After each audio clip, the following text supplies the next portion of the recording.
Shiva Sutra 41 and 42. This is a combined Shiva Sutra because verse 41, Sutra 41 is already available in the earlier Sutra to a large extent. So, combining Shiva Sutra 41 and 42, let us start. Dreams, descriptions and the direct experience of consciousness. Before entering the next sutra, let us briefly revisit the earlier insight. Shiva Sutra 41 reminds us that when true knowledge is not yet fully stabilized, dream-like perception may arise, visions may appear, mystical experiences may occur, symbols, intuitions and extraordinary states may come and go. These experiences are not necessarily false, but neither are they final truth. The yogi learns not to become fascinated by experiences. He learns to return again and again to awareness itself. The goal is not visions, the goal is recognition. With that understanding, we arrive at one of the most profound statements in the entire text. This 41 sutra, as you can see, was already described in the earlier sutra. Shiva Sutra 42. Anirdeshyam Chit Swarupam. The true nature of consciousness cannot be described. The sutra brings language to its natural limit. Throughout our journey, words have been our companions. Scriptures use words, teachers use words, philosophy uses words, even the sutras use words.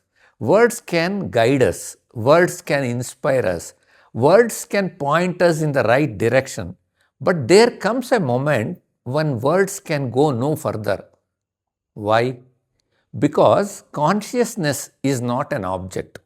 It cannot be placed in front of us and examined.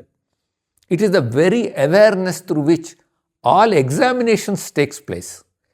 The finite mind can think about the infinite, but it cannot contain the infinite. A description is always smaller than the reality it describes. A map is never the territory. A photograph is never the actual landscape. A menu is never the meal. Let us take a simple example. Suppose you are planning to visit a beautiful temple, a sacred mountain, or a pristine beach for the very first time. Friends tell you everything about it. They show photographs, they describe the scenery, they explain the route, they tell you about the sounds, the atmosphere, the colors, and the feeling of being there. 100 descriptions are given. After listening carefully, you may feel that you know the place very well. But the moment you actually arrive there, something extraordinary happens. The experience is completely fresh. The breeze touches your skin, the sound of the waves, the fragrance of the air, the vastness of the horizon. No description could fully transfer that experience. The real place is always richer than the words about it. Consciousness is like that. The scriptures can describe it. The teachers can speak about it. Philosophers can analyze it. Mystics can sing about it. But none of them can hand the experience to you. It must be recognized directly. There is another traditional example. No matter how beautifully someone describes the sweetness, you will never truly know honey until you taste it. The taste cannot be borrowed, it must be experienced.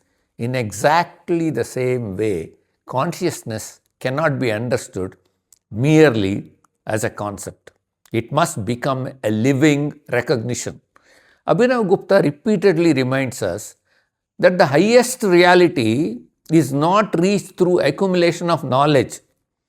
It is revealed through direct recognition, not through description, but through being. This is why the sage often speak in paradox. They point, they suggest, they indicate, yet they know that the final step cannot be taken by language. The yogi eventually discovers that the deepest truths are known in silence. Not because silence contains information, but because silence allows the awareness to recognize itself. In stillness, consciousness ceases to seek itself as an object. It begins to know itself directly, not as a thought, not as a philosophy, not as a belief, but as immediate presence. The source behind every thought, the witness behind every experience, the light within which the entire universe appears. This awareness cannot be grasped, yet it is closer than anything else. It cannot be described, yet every description depends upon it. It cannot be known as an object, yet it is the essence of knowing itself. This is the teaching of Shiva Sutra 42. The true nature of consciousness is beyond all definitions. It is not captured by words. It is not contained in concepts. It is not exhausted by philosophy. It is known only through direct recognition. The journey therefore ends where it began, not in a new belief, not in a new theory, but in a living experience. The experience of the luminous self, the sages call Shiva, the inexpressible reality that the sages call Shiva. And once it is known, no description is required.